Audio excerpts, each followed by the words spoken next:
I debated for a while whether I should confess everything to Grace in order to make this mission a bit easier. After a few minutes, I came to the realization that I trusted her with my life. She was always there to support me whenever I needed her. So, after I filled her in about what our alpha told me, we decided that the headquarters were the best place to go start our exploration. We knew that there were computers that contained data about pretty much everybody. The only problem was that they were hidden behind closed doors. And we did not own a key. Grace came up with a plan that had me cringing the entire time, but unfortunately, it was our best shot. We knew that Mr. Anderson, one of our teachers and the lieutenant of our police department, had a huge crush on Grace. I mean, the guy was only 33, and he was really cute, but Grace kept on rejecting him because no one could be better than her mate. Sebastian. Well, today was his lucky day, because Grace's clever plan was to steal the keys from poor Mr. Anderson while acting as if she is considering returning his affection. Honestly, I kept on thinking that this plan sucked, and Sebastian is going to kill us. But there was nothing else we could do. I waited impatiently outside the lieutenant's office, clearly doubting what we were about to do. I was second-guessing whether this was the right approach to this matter. One thing I was absolutely certain about. Grace was taking those keys. I passed back and forth, unable to sit down. It was around 15 minutes after Grace entered the office, and I was surprised it took her that long to get out. The man was head over heels for this girl, but he probably was shocked by her change of heart. Maybe he even fainted and she was trying to wake him up. I giggled to myself. I am such a bad person for thinking like that. Shaking my head, I pushed away those ridiculous thoughts and started planning our next move. We had to be very careful with our actions, not raise any suspicions, and get the job done quickly and effectively. One of us would have to do the search while the other one stayed behind and made sure we did not get caught. And we both knew which one of us was the one that could get us out of pretty much anything by lying. And it wasn't me. Right as I was about to get anxious, Grace comes out with a smirk on her face. "Look what I got," she whispers and shows me very cautiously the keys inside her hand. "You got them." "I knew you could do it," I say and hug her briefly. "Let's go." "We need to hurry. The guards are taking their break in a bit," I whisper, making sure no one heard us. We start walking towards the room with the computers, trying to act casual. I take a good look around, not really seeing any police officers at this side of the building. Maybe it is our lucky day. When we finally reach our destination, we come to a stop just a few feet away from the door. "Okay. So, you are clearly going in, because you are better at finding information. I'll stay behind and try to prevent anyone from coming in. Keep in mind that I might talk loudly, warning you that someone is on the verge of approaching you, and you must hide. I will give it my best, but you have to act as fast as you can. Let's try and make it out of this unharmed," she tries to joke, but I can tell she is a bit tense. Of course. I know what is on the line here. We can't afford to fail. I respond to her, fully aware of the fact that this is not just about our future in the Force. This is about my future in the pack as well. My alpha has so much faith in me, and I do not intend to disappoint him. I take a huge breath, trying to calm my beating heart. Grace hands me the keys and wishes me good luck. I take a small step towards the door, and then with a few more confident steps, I find myself right in front of it. I put the keys on the lock and turn them to the right, praying for them to work, when I hear the click and the door opens up. As fast as my legs can carry me, I get inside and close the door behind. I see around 20 computers, all of them on small desks, which makes me feel as if I am in a classroom. I swiftly press the button to open the one closer to me. While I wait, I put the USB stick I have with me on the same computer in order to transfer there the data I will gather. Finally, the computer opens up, and without losing any time, I type Mr. De Vera's name on our force's database and click search.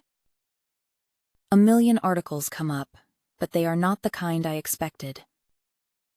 All of them are about the handsome European bachelor who has been studying in the US and will likely take over his father's company when he gets back. And when they mentioned handsome, they weren't lying. There were a lot of pictures of this guy, and I had to admit he was attractive. He looked really tall and with a nice body, but being a future alpha, that was a given. But what caught my attention was the other man that was always close to Mr. De Vera in those photos. He must be the beta of the Godsend pack, because he was always standing right next to the alpha. He looked really tall as well, with a sharp jaw and a beautiful face. What had me ogling at the man was the combination of his thick, short, dark hair and his hypnotizing blue eyes. His eyes seemed very expressive, sad and full of concern. I kept on staring at them, as if they would help me figure out all of his secrets. When I realized that I had been wasting my time looking at this stranger, I refocused my attention on the target. The article kept on mentioning that Mr. Mateo De Vera never disturbed the press with his behavior. He was a straight-A student who gave a huge amount of money to charity every year. He had never been caught with a girlfriend before, although women were more than eager to fall at his feet. That last sentence shocked me, to say the least. Yes, it was usual for wolves to wait for their mates, but at the age of 24, it seemed unluckily for this man to still be a virgin. Even the thought of that made me chuckle. That was obviously not the case here. The man was really good-looking, and probably had a different woman in his bed every night. He was just smart enough to hide it. I kept on searching about anything unusual about Mr. Mateo De Vera, but came out empty-handed. The press loved him. But what had me really weirded out was the fact that there was nothing on his criminal records either. The man could have been a saint, and in that moment, I actually started believing his words. Maybe his face made him look a bit mischievous, but in reality my instincts told me he was just that desperate to find his mate. Desperate enough to come to a foreign pack without any guards with him. Nonetheless, I loaded the USB with all the information I could find and turned off the computer. It could not have been more than 10 minutes, and I was ready to get the hell out of there. I got out and spotted Grace immediately right across from me, leaning on the wall and looking kind of bored. She gave me a questioning look and I shrugged my shoulders. We start walking, both eager to be away from that room. We do not want to raise any suspicions. I did not find much. The guy seems pretty clean. Or maybe he is just that good at covering his tracks. I don't know. I sigh, frustrated. This was disappointing. There was no action whatsoever. Even Mr. Anderson was extremely easy to fool, although I feel kinda bad about lying to him. she admits. Yeah. About that. How exactly did you get the keys? She raises her hands as if she is innocent. I did not do anything inappropriate. I swear. I just acted as if I was drawn to his scent, and then I asked him if he is using new cologne. He was caught off guard trying to answer me, and that's when I snatched the keys. By the way, I must return them soon. We don't want him figuring out I stole them. Do you want to do that now? We've got time, I suggest. Sure. I'll swing by the lieutenant's office real quick, and I'll meet you in the library. I am not completely on board with letting Grace go alone. Besides, I do not comprehend why she would want to. Maybe she thinks it will be safer this way. I decide not to comment on that, and just nod hesitantly. Okay. See you in a bit. Good luck. I wave at her and head to the library. When Grace came back from Mr. Anderson's office, she had a smile on her face and simply said that he did not suspect anything. I considered her behavior a bit out of the ordinary, but after such a long day, I figured we could discuss this later. We ended up spending 2 hours reading and an hour running in the field. By the time I got home, I was exhausted. All I wanted to do was grab something to eat, have a long shower, and then have a nap. It was a few minutes past 7, so my parents were already home. Dad would probably give me his annoying speech again. The one about how I spend all my time outside the house acting humanly. I was so not in the mood for that. Surprisingly, as I opened the door, nobody paid any attention to me. I heard a lot of voices, and as I approached our kitchen, I noticed my parents, brothers and a few of Jenna's friends, casually hanging around. Dawn, you finally came home. We were just talking about Jenna's upcoming birthday on Saturday. We thought it might be fun if we had a surprise party for her now that she will be turning 18. My mom explains to me. I walk towards the table, grab an apple, and slowly start chewing. Early dinner is clearly not an option anymore. Cool idea. Do you need any help organizing it? I ask, although I know I have too much on my plate already. My sister is an awesome person. Very sweet and caring. So I want her to enjoy this party to the fullest. Nope. But we thought you could distract her Saturday morning while we decorate the house. One of my sister's friends, Carly, suggests we are thinking about having the party around 7 p.m. So everybody can come. Even the young pups that Jenna loves so much. Yeah. She adores our pack's little kids. I agree with Carly's comment, so it's settled then. I will occupy her all Saturday until it's time for the party. Great.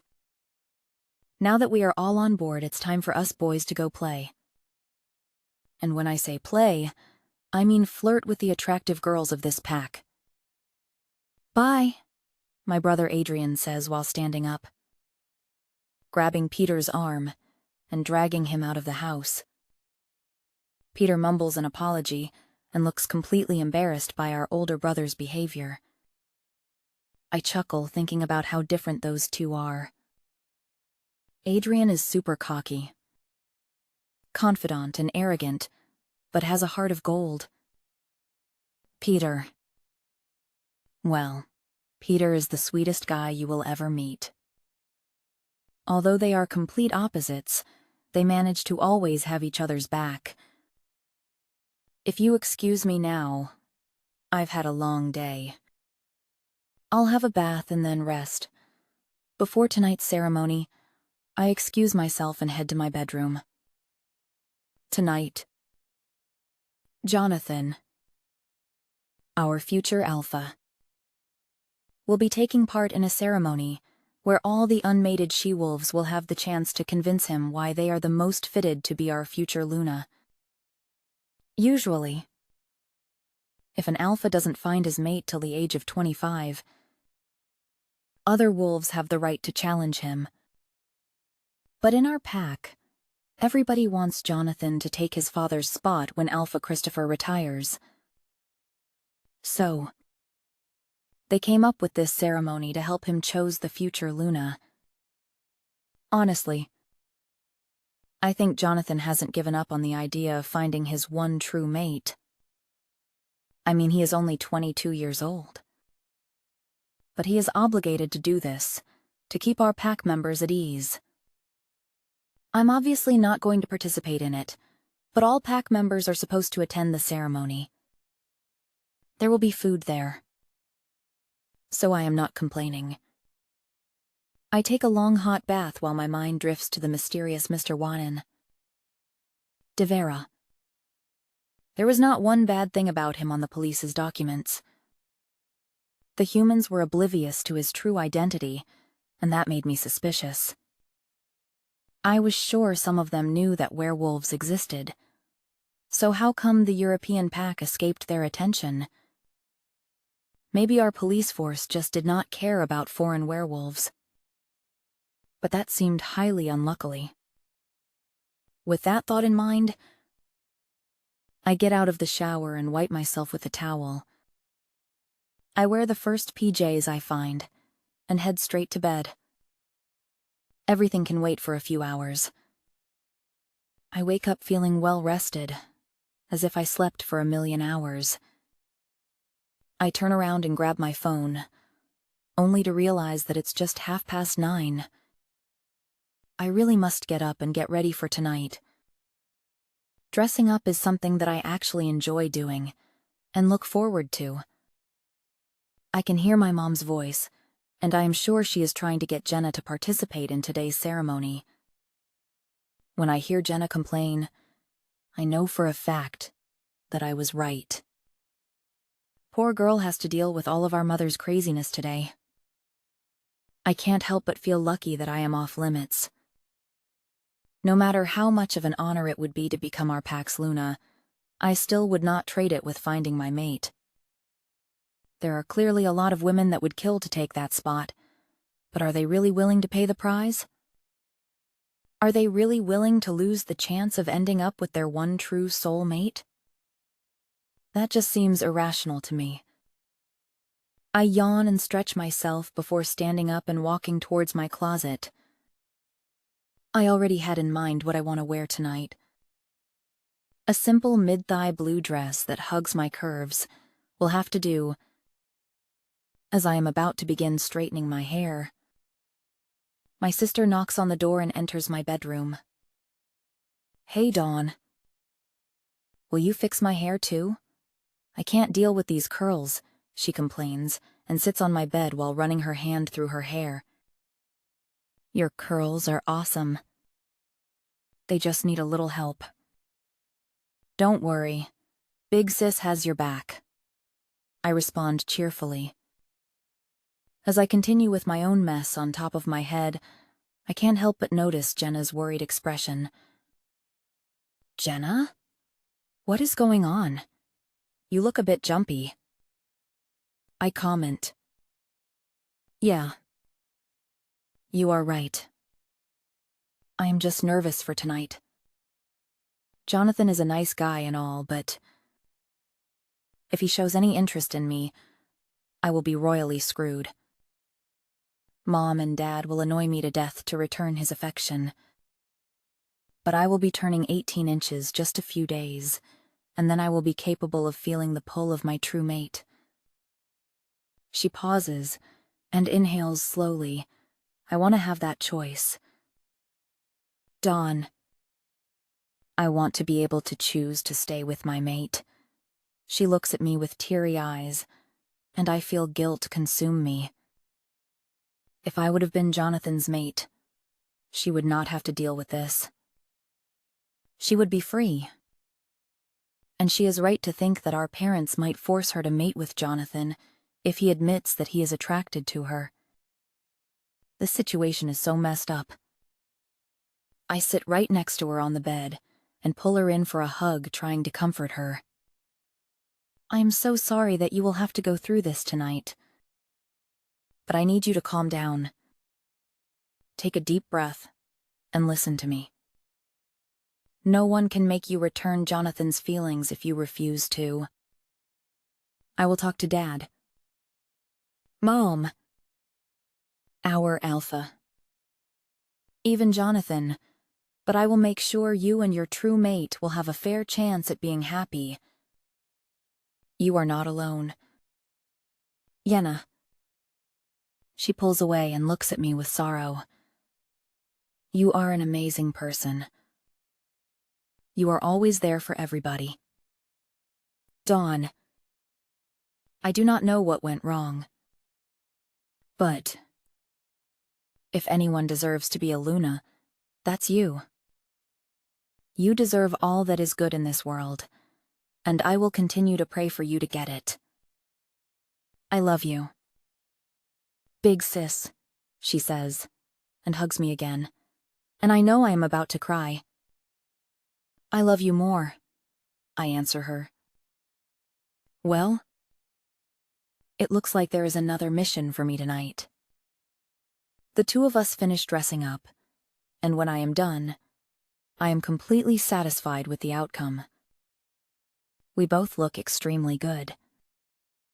The rest of our family members are waiting for us in the living room, and we quickly make our way towards them. Yo. Sisters. Why are you all dolled up? This isn't a wedding. You know, Adrian remarks with a smirk. He is just annoyed that he will have to shook away all the boys that will approach you tonight. You girls look beautiful. Our dad compliments us and gives us a brief hug. Adrian, I forbid you of scaring away any guy that tries to talk to me. I am 22. It's about time I spend some alone time with some hot boys, I inform my brother cheekily. God, Dawn. That's disgusting. Don't you worry, my sweet sis. I got your back, he answers while looking at me with a cocky expression. I will cut your bell. I am about to finish my sentence when I hear my mom's voice. Okay. Kids, let's head out. I swear sometimes. You act like teenagers, she mentions irritably, making us all laugh. It doesn't take us long to reach the huge dining hall in our Alpha's house. All of our pack members are gathered in here, ready to start the ceremony. We take our sits right next to the Alpha family because we are the betas of this pack. Alpha Christopher stands up and clears his throat. My dear pack, my family, I would like to thank you all for showing up tonight. I am extremely happy to know that all of you are strong and healthy. The circumstances of tonight's gathering might be a bit unusual, but I hope that we will have a great time. Today is not just about my son and his search for his future Luna. It is also an amazing opportunity for all of us to enjoy each other's company. I consider all of you members of my own family, and that's why I always expect of you to treat each other with respect and kindness. Let's enjoy this beautiful dinner your Luna and our cooks made. Dig in, he finishes his speech, and everybody starts eating. Dumb. These wolves have an appetite. Now I get why it takes Jenna so much time to prepare their meals. The amazing food that was served put everyone in a great mood. There were a lot of conversations here and there. People dancing to the music. Girls trying to gain Jonathan's attention, and for the first time ever, nobody made a provoking comment about me.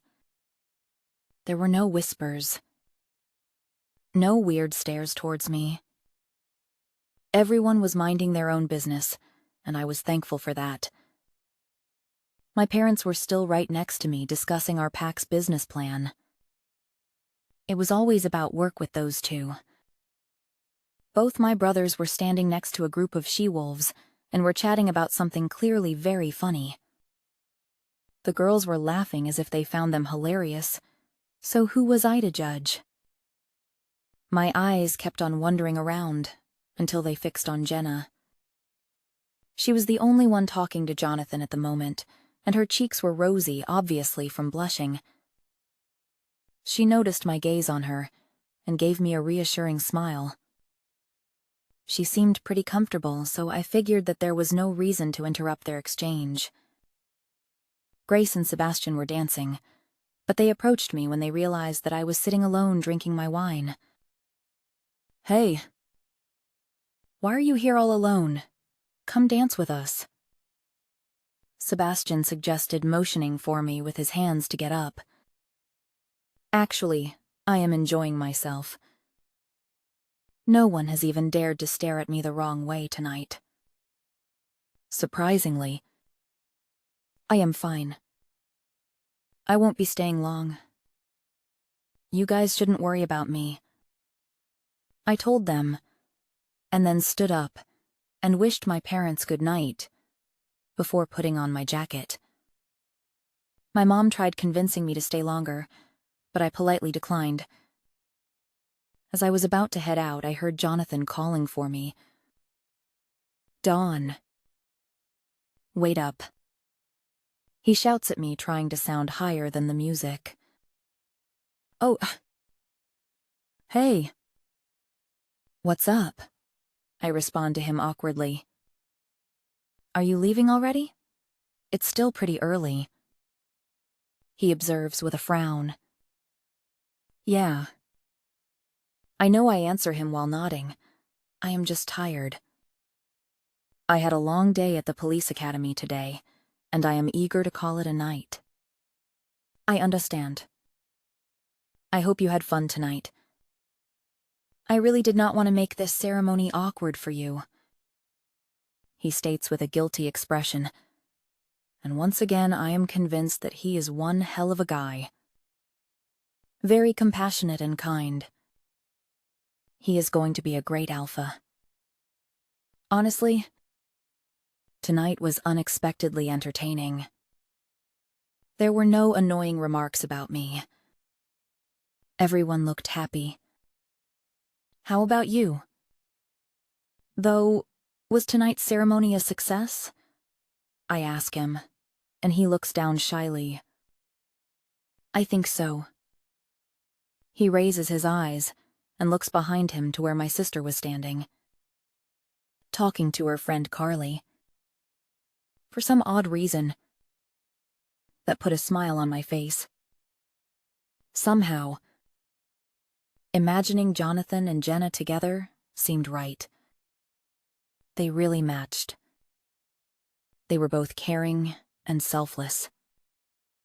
I am glad. I smiled genuinely at him. "Jonathan, could you inform your dad that I will be stopping by his office tomorrow? It is about what he and I discussed this morning." I remember suddenly. Of course.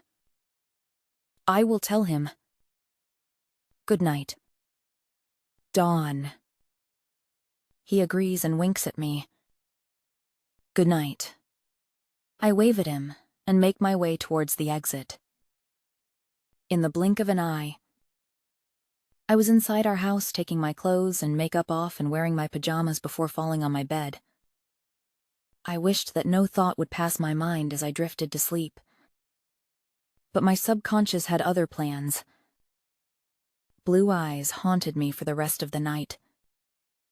I was extremely glad that this week's Thursday was free from classes at the police academy. That gave me the opportunity to get a few more hours of sleep before visiting Alpha Christopher. When I woke up, I was instantly hit with the smell of strawberry pancakes, and I realized how thankful I was for my sister's existence. I quickly brushed my teeth, got dressed, put some makeup on, and followed the voices that could be heard from the kitchen. My brothers were arguing about which one ate his pancakes faster, and Jenna was trying to get them to lower their voices. Ugh. If it isn't our own sleeping. Beauty Adrian greeted me. This is the first time ever you woke up before me. Little goof. I answered him while grabbing a plate and serving myself. Everything smells delicious. Sis. Thank you. Dawn. It's really nice to have at least someone appreciating my effort, she acknowledged with a fake frown causing me to giggle. You know we really appreciate your cooking. Little sis. I am sorry we haven't told you so in a while. And Dawn. We are very thankful for everything you do for us, Peter said with an apologetic look. Jenna and I shared a look, and then burst out laughing at our brother's innocence. Peter was so sweet, and he had no idea we were just teasing him. I swear. Dude. You are just too easy sometimes, Adrian stated amused. Whatever, Peter huffed. By the way, just because we haven't said a word doesn't mean that we did not notice you with Jonathan last night. Little Jenna. I froze and glanced at Jenna, who had a frightened expression on her face. A second later, we heard our stupid brothers laughing hysterically, and I knew they were just messing with us. Oh my God, you should have seen your faces, Adrian exclaimed, and grabbed his jacket. Peter stood up and gave us a salute before heading out. I swiftly found my backpack and followed them. Wait up! You guys are driving to our Alpha's house. Right?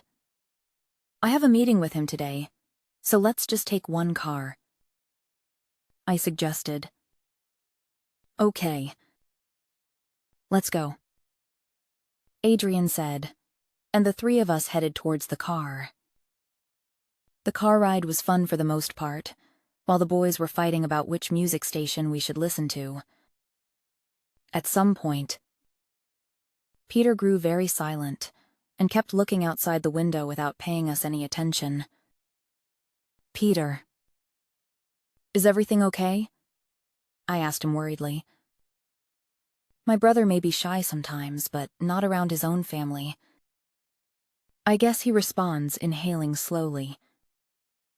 A few more minutes passed before he looked at me through the mirror with a weird expression. Dawn. Why are you visiting our Alpha? He wonders, sounding a bit hurt and angry. I just have some things I must discuss with him. What's the big fuzz about? Buddy? I ask him, extremely confused by his behavior. Have you finally decided on leaving us?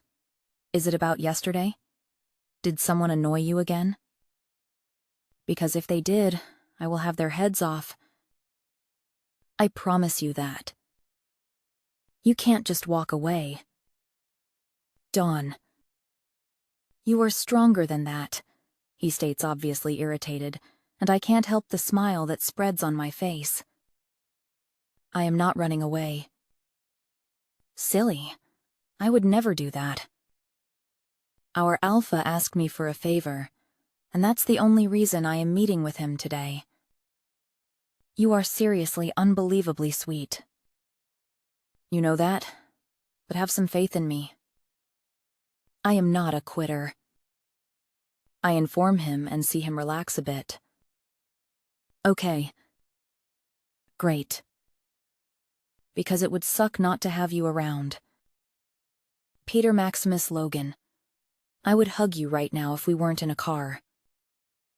I knew you guys could not live without me, I utter, while Adrian rolls his eyes. I quickly say goodbye to my brothers as we reach the Alpha's house and head straight to his office. The guards greet me politely and open the door for me. I smile kindly and walk past them to get inside. "Hello, Dawn. Please take a sit." My Alpha acknowledges me from where he is standing in front of his window. He seems deep in thought, and I feel kinda awkward for disturbing him. I make my way and sit on one of the chairs across from his desk. He walks slowly towards me and sits down as well. "I am guessing you have something to share with me since you called for a meeting?" he asks, getting straight to the point. "I did what you asked me to. I went over all the police files with Mr. Mateo de Vera's name on them, but unfortunately, there was nothing sketchy on them that could be used against him. I brought you the data so you could check them yourself. I knew it was a long shot anyway. Most of my best investigators came up also with nothing. Maybe I should just take his word for it. He is Fernando's son, after all. How bad can he be? And he is in the same situation as my own son, Jonathan. He is a mateless wolf, and he needs our help." He pauses, looking very serious. "Thank you, Dawn. I know you risked your own career to gain this information." I shrug my shoulders dismissively. It was not a big deal. Besides, Grace helped me. I reply simply. Then, thank her on my behalf. I am really proud of the way you girls take matters on your own hands, not depending on your mates or parents. Alpha Christopher remarks, and I smile at him widely. I will. And thanks. I need to get going now. Too much to study. Have a nice day, I wish him, and stand up. He smiles, waving at me, and I take that as my cue to leave.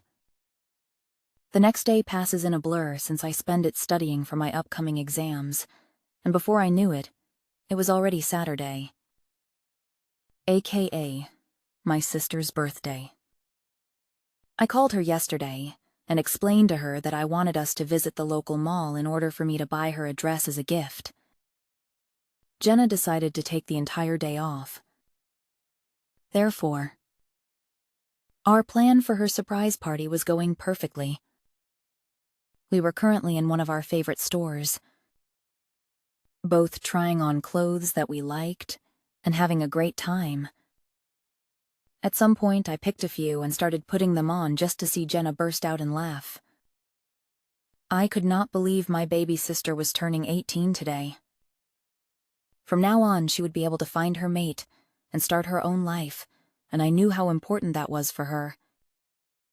After hours of shopping, I suggested we grab something to eat at McDonald's. I was hungry as hell and really needed to sit down for a while and eat. Jenna sits right next to me, and a huge smile is plastered on her face. Oh my God. I don't think I have laughed this hard since we were kids and pranked our brothers on a daily basis. Today was awesome. Dawn. Very relaxing. So thank you. I nod. Amused. Fully aware of the crazy preparations that take place in our house for her upcoming surprise birthday party. Of course. Sis. I knew we both needed a day off, so this was perfect. I am glad you had fun. We were just finishing up with our lunch when I got a text from my mom, informing me that everything was settled and I could bring Jenna home. We were pretty exhausted on the ride back to our house, but I was sure that once Jenna saw everyone that came together for her, she would be full on energy again. Just as I parked the car in our driveway, we heard a lot of voices from inside. Jenna looked at me confused, and I shrugged my shoulders as if I had no idea what was going on. We walked slowly towards the entrance. Me purposely, one step behind her, just to make sure that she would be the one opening the door. Jenna opened the door and everyone screamed surprise at the top of their lungs. The whole thing had me dying out of laughter, and my sister seemed overwhelmed with emotion. There was a huge smile plastered on her face, and she clearly did not suspect anything. Jenna swiftly started walking around the house, hugging and thanking everyone. Just as I stepped inside and closed the door, a loud roar echoed through our house and made us all hitch a breath. Everyone grew silent and focused their attention on our future alpha, Jonathan. He was standing in front of our fireplace, right next to his parents, and had a weird look on his face. His father, Alpha Christopher. I got a hold of his arm and whispered something to his son's ear. Honestly, Jonathan seemed a bit crazy, his eyes dark, as if someone had put a spell on him. He inhaled slowly, and his eyes returned back to normal. He took a few steps, approaching my sister gently, until she raised her eyes to meet his. He looked at her as if she was the only girl in the world, as if he had been blind for years, and now he could finally see. Therefore, I was not really surprised when he whispered the one word he was so anxious to use for so many years. Mate. It would be fair to say that everyone was rooted to their spots, debating what they should do. I myself obviously did not want to ruin their moment by interrupting the newly mated couple, so I stayed in my place as well. I kept on thinking about how Jonathan's infatuation with my sister made perfect sense now. He must have been feeling the pull for a while, but he had to wait until my sister turned 18 inches older to be completely sure. As I was reflecting on how compatible these two are, I noticed everyone's eyes dancing between the happy couple and me. My brothers seemed dazed, looking at me like they were trying to figure out what was going on in my head. Even my mom stayed frozen right next to my dad. I realized in that moment that our pack members were probably scared of my reaction. Maybe they felt it would be disrespectful towards me to congratulate my sister and Jonathan, and they were waiting for me to make the first move. Alpha Christopher gave me a calm, reassuring smile, and it was impossible for me not to return it. My attention went back to our future Alpha and Luna, when I noticed Jenna calling my name in a low voice, looking apologetic, as if she did something wrong. I gave her a puzzled look, confused on why she wasn't enjoying her first minutes with her mate. I was quickly put out of my trance when I came to the realization that my sweet sister was also tense, while expecting my reaction. As fast as my legs could carry me, I approached the two of them and hugged them softly. I am so happy for you. Guys, you will make a great Luna. My little sis, I could not have thought of a better match for the two of you. I took a small step back and faced all of our friends and family. Why are all of you guys just standing there? Let's congratulate our future alpha couple, I commanded everyone. A bit hesitantly at first. All of the pack members started circling my sister and Jonathan. You could see everyone smiling at each other. A huge amount of happiness flowing in the air. Our alpha and his wife were the first ones to hug the new mates, followed by my parents and siblings. Everyone had the chance to congratulate the happy couple, and it was like I could feel the pack's atmosphere change. Finding the new Luna was always a significant occasion. It meant that the pack had a guaranteed future. one filled with the certainty of the existence of the new generation. The unfortunate situation between Jonathan and I had brought a lot of suspicion and conflict around the pack, which was to be expected. They were afraid he would end up alone, bringing years and years of sorrow to our upcoming future. They also blamed me for not being Jonathan's mate, as if I had a choice in the matter. Tonight, all of our friends seemed ecstatic with the turn of events. They were laughing, enjoying the food and each other's company. Seeing everyone so carefree put a smile on my face. An hour later, Peter sat right next to me on the couch where I was currently sitting, with a plate full with food in his hands, looking at me expectantly. "You are actually pretty cool with all of this, right?" I chuckled loudly, detecting a hint of uncertainty in his words. I steal one of his fries and shove it into my mouth. Why wouldn't I be? They really look good together. I believe Jenna's compassion will make her an amazing Luna. And, want to know a secret? I am glad I am not mated to Jonathan. He is a nice guy, and all. But since we were kids, I always saw him as a friend, so that would be awkward. Besides, I am not Luna material. I admit, giggling. Peter laughs with me, leaving his plate on the coffee table and putting his left arm on my shoulder. "You know what, Dawn? You might not be what a common Luna would be, but you are one of a kind. You are strong and funny, confident and clever. And I know you would go out of your way to help and protect the people that you care about. You are unique. So, if you ask me, I think you are awesome." He ends his speech and hugs me tightly. "Pete, you are crushing my ribs, but I love you to death. Don't you ever forget that. Your mate will be one lucky girl." He chuckles mischievously, lets me go, and continues to eat the delicious food. I stand up and make my way to my sister, who seems to be having an intense conversation with my mom. I don't want to. Yet. We need to get to know each other before I move in with him. "Mom, I just turned 18, for God's sake. Can't you just let me be? You are ruining the best day of my life."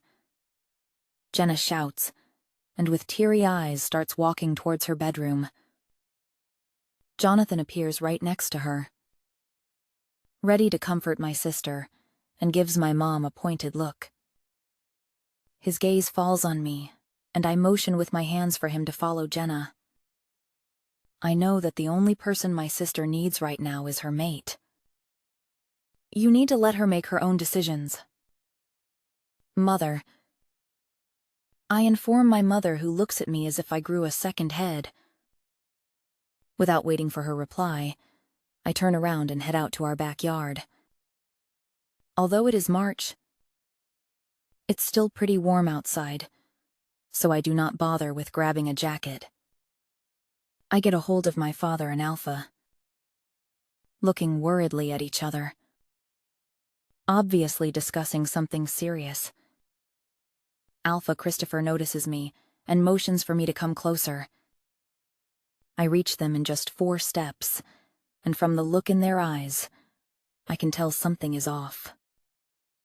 Dawn. I was just informed that the Mateo de Vera, the Alpha, I had you investigate, wants to visit our pack again. He is certain his mate is here, because he feels the pull. I realized I cannot postpone this any longer.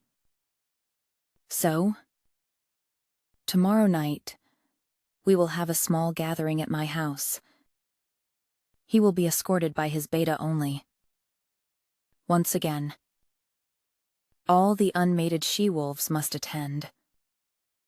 So your presence is required, he explains to me apologetically, and I have to restrain myself from scowling.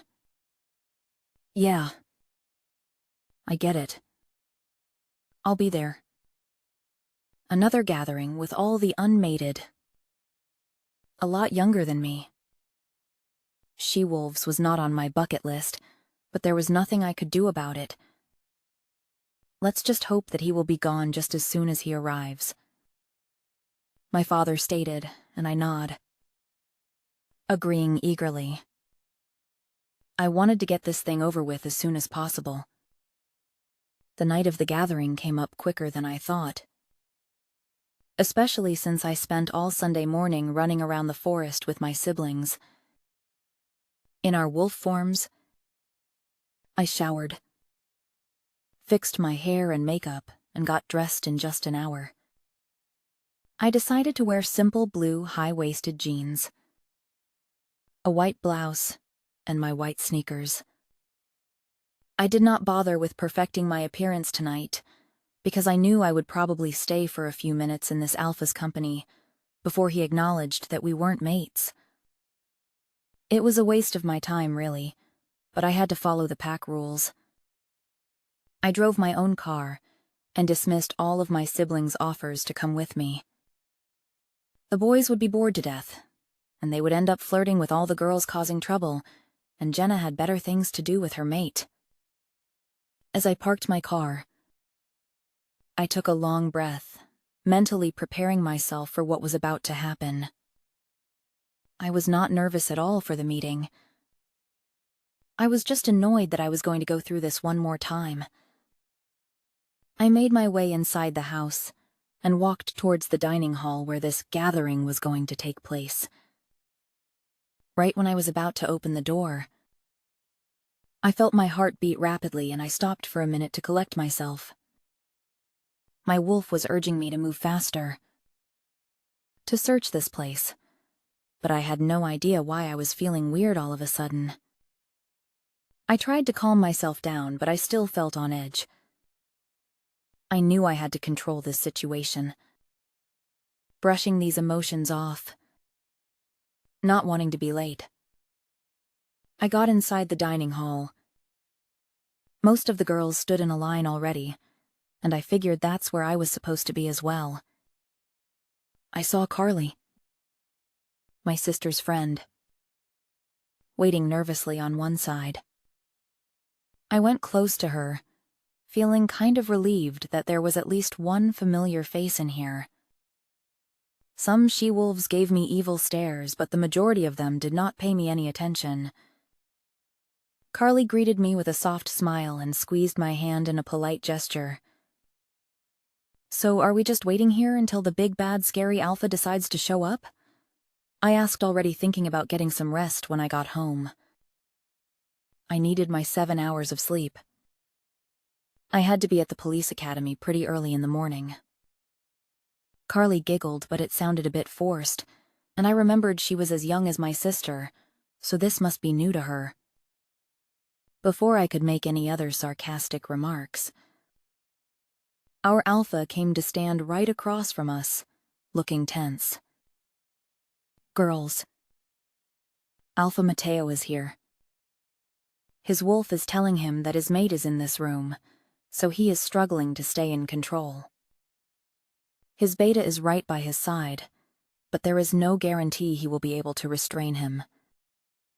I have 2 guards right outside the door in case something goes wrong. I need you all to be very careful. Whoever ends up being his mate must help him calm down for all of our sakes. Did I make myself clear? Yes, Alpha. All of us answered in unison. Our Alpha, without a doubt apprehensive about the outcome of the nearing encounter, glanced at us intensely and left the room. I must admit, I started freaking out a little when I heard Alpha Christopher's confession. I was pretty confident Mateo was not my soulmate, but there was no way of telling how he would react when he finally lays eyes on her. He might go crazy, and I did not want to stick around long enough to see whether his mate would be able to make him relax. Also, I felt bad for anyone who would have to move to Europe with him to become his Luna. She would have to leave all of her friends and family behind. Being all alone in a foreign country must be hard. But I guess following her mate would be her only option. Another minute passed until the door opened once again, and we all felt the atmosphere change.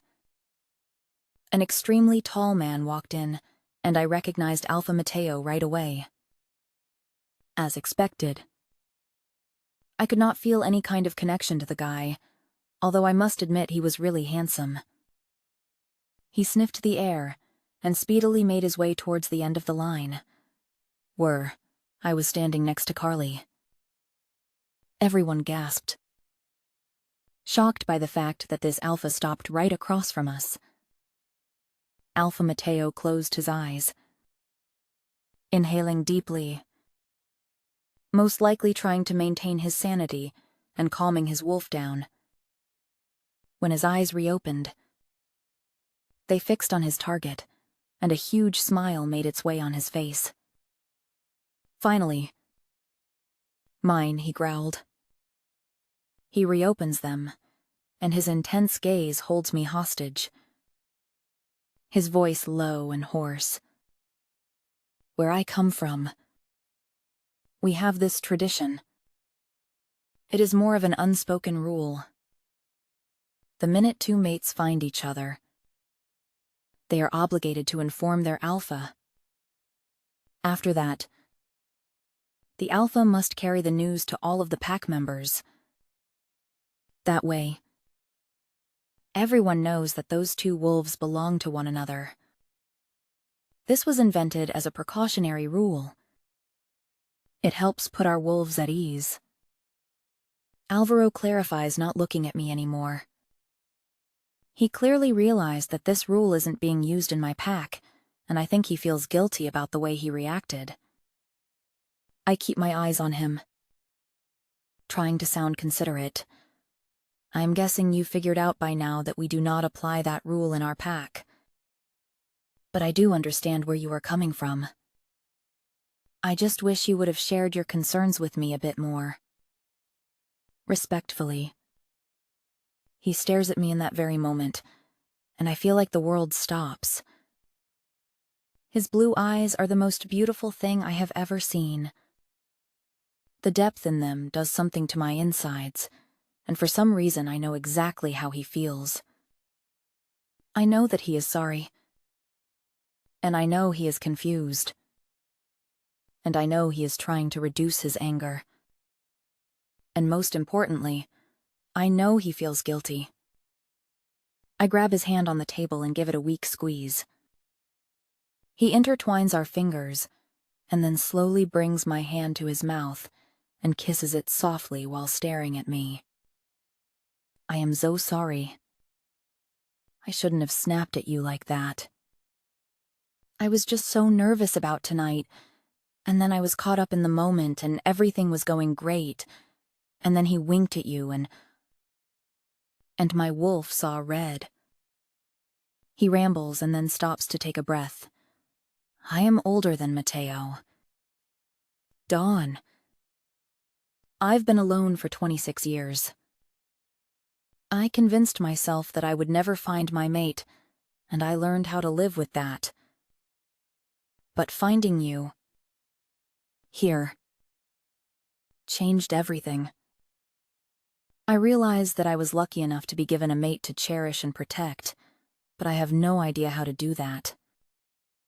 I'm going to need your help in order to learn how to be with you, because I honestly do not know how." His sincere confession has a crazy effect on me, and I tear my gaze away from his. I just get him 100%.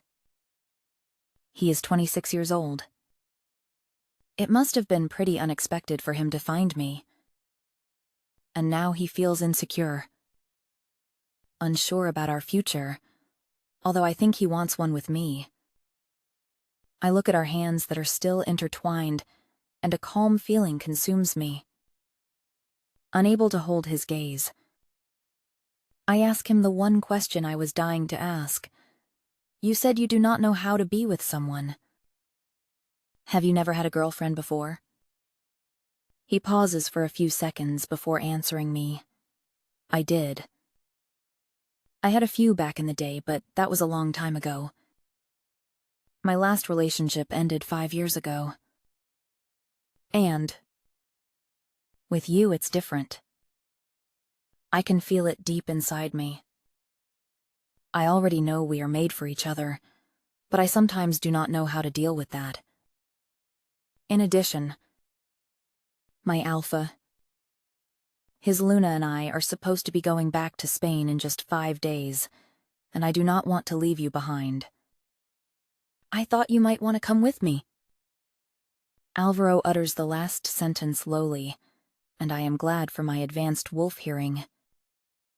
Finding out that he had multiple girlfriends in the past kinda upsets me, but now isn't the time to discuss this particular matter.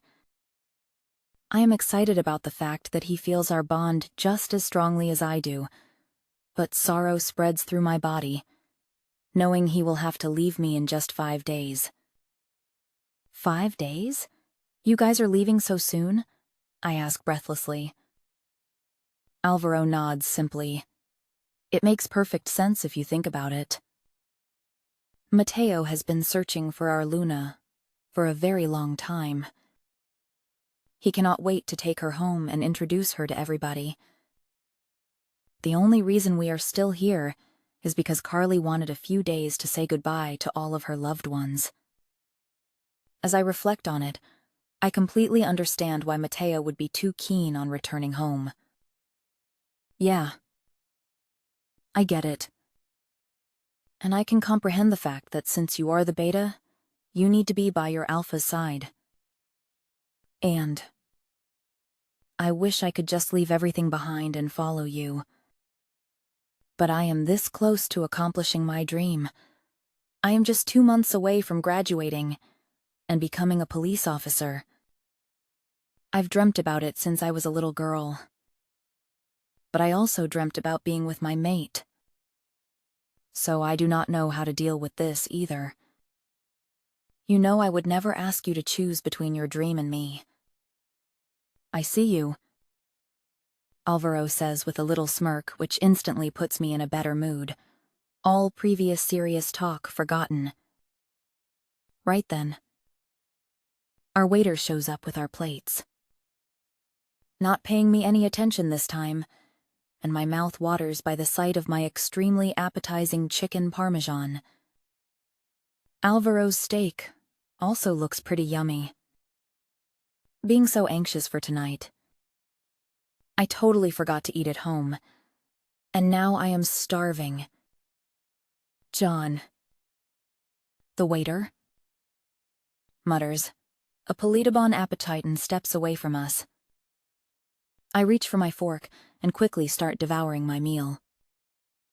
I obviously try to look ladylike and composed, but I can't help the moan that escapes my mouth as I taste the delicious chicken. Is it any good? You seem to be enjoying it, Alvaro questions. An amused smile playing on his lips. It's mouth-watering, honestly. I reply, not trying to keep my cool anymore. If we end up together, he is going to have to deal with my always unsatisfied appetite.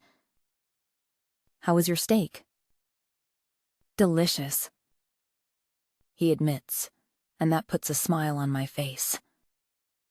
I really like how laid back my mate is. And I also really enjoy how comfortable I feel around him. We keep a relaxed conversation about our favorite dishes. The former discussion about our future rested aside. As we finish up with our food, when we are done eating, I sit back trying to hide the fact that my belly is about to burst. I probably shouldn't have had that tart as a dessert. I was too full already. Alvaro reaches for the check and puts some money in it, giving me a stern look when I was about to protest. We leave the restaurant, holding hands, and with my mate's jacket on my shoulders, since he noticed that I was a bit cold. I had no idea that I was such a sucker for those cliché things. Alvaro kept on laughing until we got inside his car, because I kept on complaining about how tight my dress was. He was probably wondering how I ate so much, but he did not make a comment about it. Smart guy. Before I drop you off at your house, I really want to take you somewhere, he tells me, his eyes focused on the road. Okay. I am cool with that. I respond casually, although deep inside, I was excited to be spending more time with him. Besides, it was only 10:30. Silence lingered inside the car, and I could tell that Alvaro was more nervous right in this moment than he was the entire night. Do you mind if I turn on the radio? I asked him, suddenly feeling the urge to listen to some music. Nope. Let's see what you got.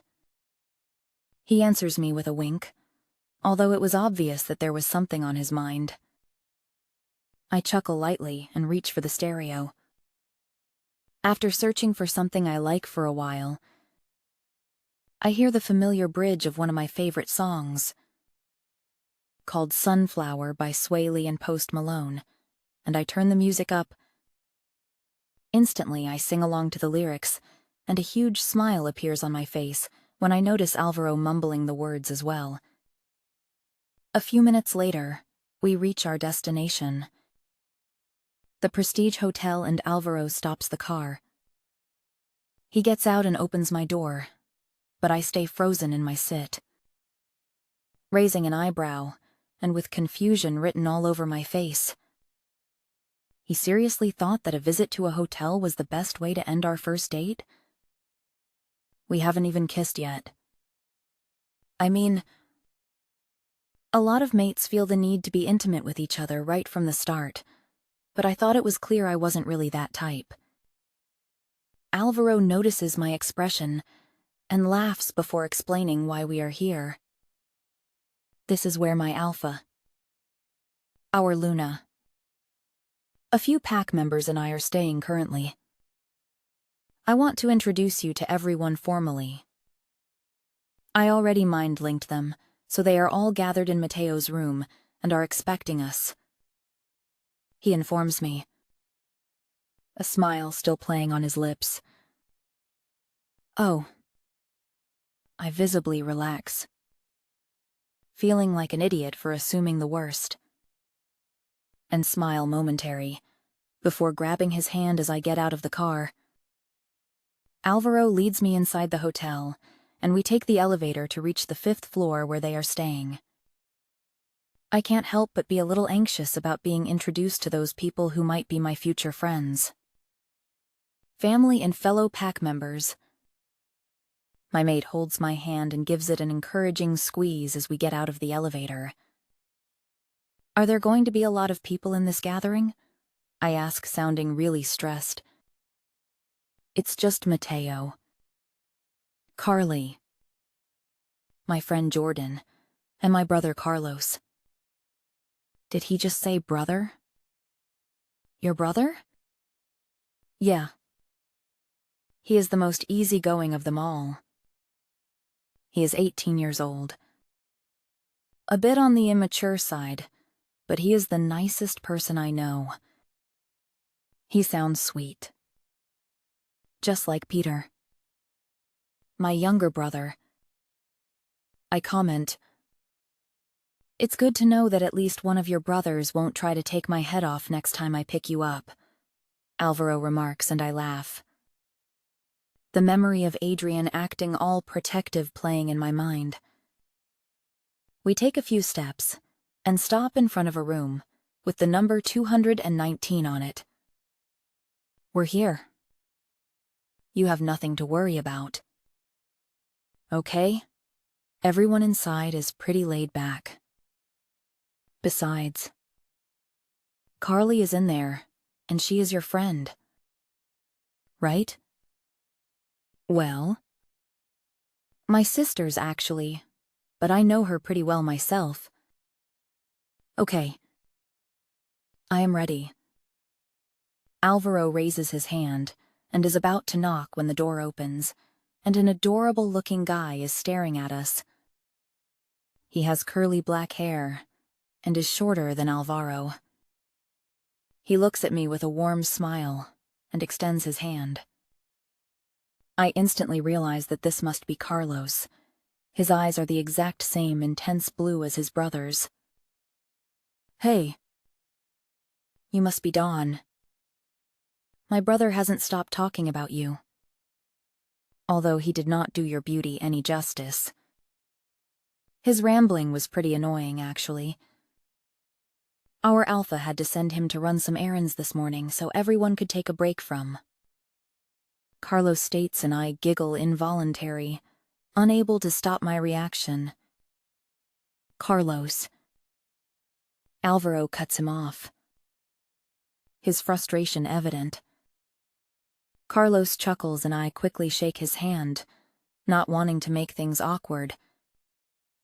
It is really nice to meet you. I tell him sincerely. Let's get inside, Alvaro suggests, and all three of us walk inside. I spot Carly sitting on one of the couches right next to Mateo, who had his arms around her waist, and another woman sitting in a chair opposite of them. From what I can see, this woman is nice-looking. With her red hair, black eyes, and her awfully short skirt, she looks like any guy's dream. Mateo is the first one to notice us, and when he does, he motions for us to come closer. You made it. I wasn't sure Alvaro would actually bring you here. I thought he would try and keep you all to himself. Not that I blame him. I know exactly how he feels. He gives Carly a sweet look, and she laughs lightly. Please. Take a sit. This is Jordan. One of our best warriors. Jordan and I lock gazes, and I feel as if she is studying me. It is really nice to meet you all. I had no idea Alvaro was bringing me here today, so I did not know what to expect. I admit, while Alvaro, Carlos and I take a sit on the couch next to Mateo and Carly's. Do not worry. We won't bite. Jordan says, leaning back on her chair. I'm not worried at all. I am more than happy to be here with all of you. And my mate. I point out looking at Alvaro, who is staring at me adorably with those intense eyes, making my stomach burst with butterflies. We are more than happy to have you with us. Mateo gives us an approving nod, and Carly smiles knowingly. She turns to us. The smile, not leaving her face. Can I get you guys anything? Some wine, maybe? Nah. I'm good. I answer truthfully when everyone bursts out in laughter. Man, I like her already, Carlos comments, and I feel like being confused is my constant state tonight. What? I whisper so only Alvaro can hear me. It's just that it took you literally a minute to feel comfortable around us. Usually werewolves are a little cautious around us. They feel threatened by our presence. But you are really calm. So it's impressive. Neither Carly nor you freaked out when finding out who you were mated with. Alvaro explains to me. Oh. Well, I guess I will be around you guys all the time from now on, so there is no reason for me to be uncomfortable. Alvaro leans closer to me, his eyes piercing through me, and I gulp at our close proximity. Yes. You will? He remarks. His eyes, not leaving mine, and I forget completely where we are. Mateo clears his throat, making us both turn our gazes towards him. So? I am guessing you guys talked about our upcoming departure. Right? I told Alvaro he has nothing to worry about. I knew you would be following us back home just like Carly. The alpha notes and I instantly stiffen while Alvaro caps my hand smoothly to calm me down. Everyone notices my reaction, and Alvaro is the first one to respond.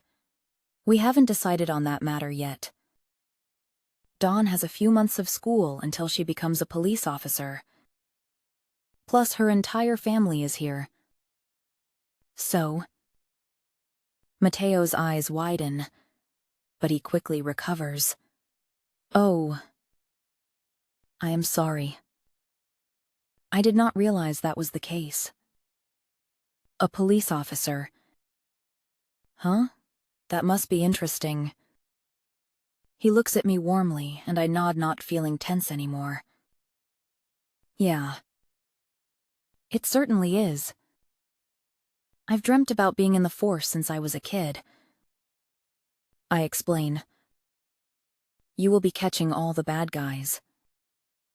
That's really cool. Dawn. Carlos observes, and I smile at him.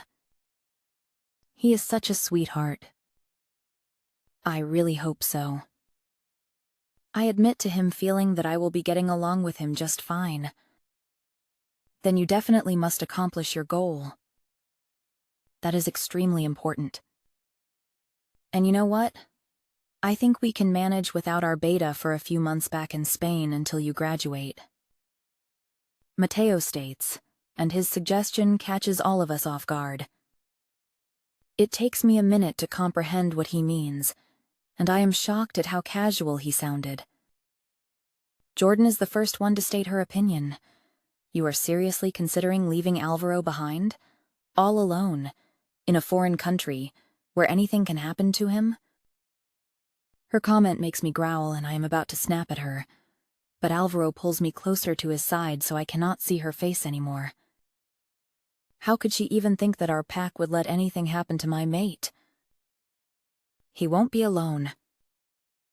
He will be with his mate and her family.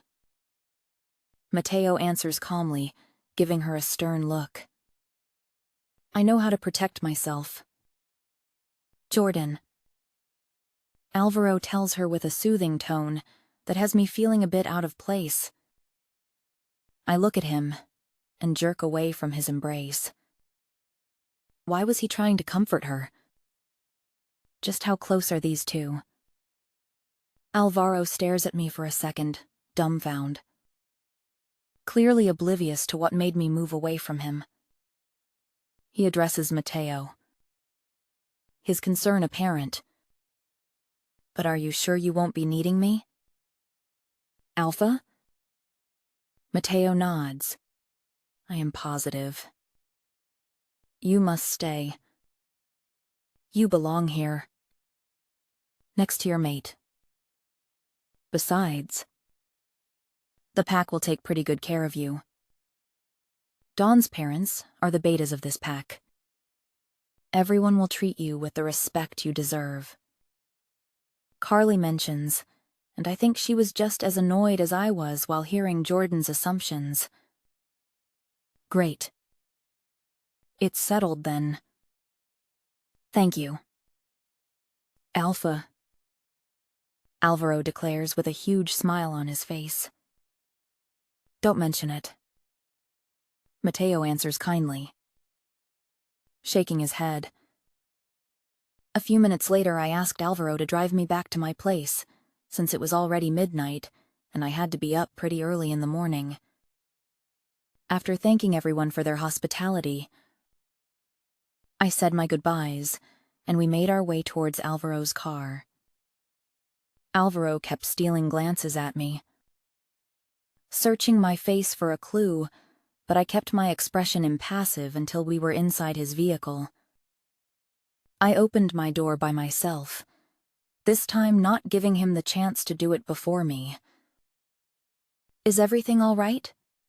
my mate asked simply, although I knew he had a million questions considering my attitude. "Everything is fine," I said coldly, my voice sounding more confident than I thought it would. I waited for him to say anything, to have some kind of reaction, but he just started the engine and began driving. I was so mad that I was clueless when it came to his relationship with Jordan, but my pride was stopping me from asking about it. I tried to keep my attention outside the window, so I would not be tempted to show how jealous I was. "So, what did you think of the guys?" Alvaro broke the silence, still ignorant to why I was upset. "Well, Carly is awesome." But I already knew that. Carlos seems like a sweetheart, and Mateo is very wise. A good fit for an alpha. I reply intentionally, not saying anything about Jordan. "What about Jordan?" he questions, and I narrow my eyes at him. "I guess my opinion about her concerns you the most. You two seem pretty close." "Too close," I add in my mind. Turning my head on the road, Alvaro gives me a puzzled look before his expression changes completely, and he smirks knowingly. "That's what this is all about? Jordan is the reason you are suddenly so distant?" Alvaro wonders in an amused tone that pisses me off even more, and I refuse to look at him. I cross my hands on my chest and keep on staring out of the window like it is the most interesting thing in the world. "Damn it. Dawn." He signs and pulls aside before stopping the car. I feel his gaze on me. Powerful and demanding. But I hold my ground. Jordan is one of my closest friends. I met her 5 years ago when she moved to our pack, after the loss of her mate, who died protecting their pack. She wanted to become a warrior, so I trained her. There was never anything more than a friendship between us. I slowly turn my eyes towards his face and inhale deeply. Damn him and his explanations. Now I feel sad and guilty, although none of this is my fault. She lost her mate. That must have been hard on her. Alvaro nods but doesn't add any more information. "Did you ever want to have something more with her?" I ask him lowly, not looking him in the eyes. "No. Never. It's just that Mateo and I spent a lot of time training her, and she became a part of our crew. The 2 mateless guys and the girl who lost her mate," he explains with sadness. I glance at him, and again his expression seems very sincere. I believe him, although I am not 100% convinced. I feel like I am drained, and I do not have the energy to continue this conversation. "Okay," I state simply, averting my gaze from his. Alvaro waits for me to elaborate, but I just turn my attention on the road one more time. He takes that as a hint and drives us back to my house without another word. My eyes recognize our drive-in, and my brain registers that I must have zoned out for the entire ride. Alvaro parks his car and kills the engine without paying me any attention. I take that as my cue to leave, but as I am about to get out, he touches my arm and gives me an apologetic glance. "Wait? Dawn. Please. I don't want us to go our separate ways feeling like our date was a disaster. Let's talk about it." I glance at his hand on my arm, and a warm feeling spreads throughout my body, reminding me how strong a mate bond is. I I do not think it was a complete disaster. I had a great time. It's just that there are a lot of things that we do not know about each other, and we need time in order to figure everything out. We will have time. I am staying here. Alvaro replies, looking straight into my eyes. I know, and I will be forever grateful towards your alpha for giving us this opportunity. But what Jordan implied, that really annoyed me. You are my mate. Alvaro. No one in our pack would allow anything to happen to you. I won't allow anything to happen to you. You will not be alone here. I admit hoping for him to understand where I am coming from. He sighs, and I take that as a hint that he is more frustrated with himself in this situation rather than with me. I know that Jordan seems a bit too overprotective of me, but going through losing her mate had its toll on her. She sees me as her younger brother, whom she can't afford to lose as well. And I get it. Since I met you, I totally get it. I don't think she was trying to be mean or hurtful. I believe she was just scared. I'll talk to her about it. I nod, satisfied with the way we handled our little argument. Okay. I am taking your word for it. And I will try not to get upset over Jordan's comments, as long as they aren't offensive. Alvaro's abrupt smile takes my breath away, and I keep on staring at him shamelessly. That would be awesome. So, can I walk you to your door? Sure. But I gotta warn you. My entire family is probably spying on us through the window. I confess. Embarrassed by how weird my fam can be. I hear my mate chuckle, his eyes not showing any sign of annoyance. I really like the fact that your family is so close. You got each other's back. That's pretty cool, and not so common. Believe me. I want to deadpan that we aren't as close as we seem, but I stay quiet because I can't help but wonder whether he has some family issues that he is dealing with back home. Okay. Let's go then. We get out of the vehicle, and my mate takes my hand and walks me to my door silently. As I reach inside my bag for my key, Alvaro steps closer to me and gives me that intense stare that makes me weak in the knees. Today was eventful to say the least, but I still would not change it for the world. I really enjoyed every second of it, and I would really love it if we did this again sometime. Soon, hopefully. Like tomorrow, preferably. I giggle loudly at his choice of words, and for the 100th time tonight, my heart skips a beat. I would love that. Too. I consider tonight a success, and I can finally say, with certainty, that having a mate is definitely worth the wait. I will be over with the academy at 5. Pick me up? I smile at him sheepishly, and he laughs at my antics. You are something else. Alvaro mumbles and grabs my face with his soft hands before he gives me a sweet kiss on the lips. It lasts for merely a second, and it's over before I even comprehend what just happened. Alvaro chuckles again when he sees my wide eyes and gives me 2 more faint kisses on my cheek. Good night. Mi cielo, he whispers, and then turns around and heads straight to his car. I stay unmoving right there, until I hear the sound of his car leaving our driveway. My gaze falls on the road that is now empty when realization hits me. Oh my God.